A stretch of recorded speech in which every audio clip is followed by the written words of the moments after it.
اور اگر تم مومن ہو تو صرف اللہ پر بھروسہ رکھو۔ اپنی زبان کو کسی کے عیبوں سے آلودہ نہ کرو، کیونکہ عیب تمہارے بھی ہیں اور زبانیں دوسرے لوگوں کی بھی ہیں۔ ہمیشہ اپنے رب سے پر امید رہنا، کیونکہ اس پوری کائنات میں جتنی جلدی رب راضی ہوتا ہے اتنی جلدی کوئی راضی نہیں ہوتا۔ جو سمجھنا ہے خوشی کا راز اتنا کیجیے، دوسروں کے رنج و غم کو آپ اپنا لیجیے۔ مغفرت: کائنات میں کوئی اتنی شدت سے کسی کا انتظار نہیں کرتا جتنا اللہ اپنے بندے کی توبہ کا کرتا ہے۔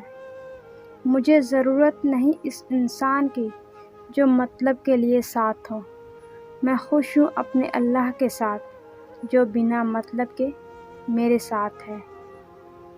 حضرت علی رحمۃ اللہ علیہ فرماتے ہیں کہ دوستی اور محبت ان سے کرو جو نبھانا جانتے ہوں، نفرت ان سے کرو جو بھلانا جانتے ہوں، اور غصہ ان سے کرو جو منانا جانتے ہوں۔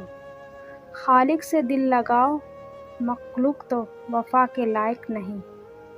اپنے نفس کی پاکی کے دعوے نہ کرو، وہی بہتر جانتا ہے کہ واقعی متقی کون ہے۔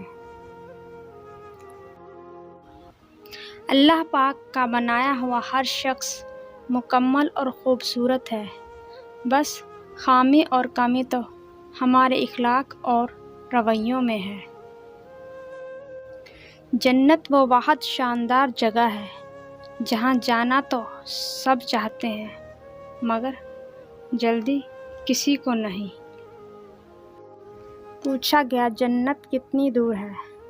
آپ صلی اللہ علیہ وآلہ وسلم نے فرمایا، جنت 2 قدم پر ہے، پہلا قدم نفس پر رکھ دو، دوسرا قدم جنت میں ہوگا۔ حضرت محمد صلی اللہ علیہ وسلم نے فرمایا، اپنی کمائی کو حلال و پاک رکھو، تمہاری دعا قبول ہوگی۔ ایمان اور حیا 2 ایسے پرندے ہیں کہ اگر ان میں سے ایک اڑ جائے تو دوسرا خود ہی اڑ جاتا ہے۔ حضرت علی۔ رب کی ناراضگی: اللہ ناراض ہو کر روٹی نہیں چھینتا، سجدے کی توفیق چھین لیتا ہے، اور یقین مانو یہی سب سے بڑا خسارہ ہے۔ جس نے رب کے لیے جھکنا سیکھ لیا وہی علم والا ہے، کیونکہ علم کی پہچان عاجزی اور جاہل کی پہچان تکبر ہے۔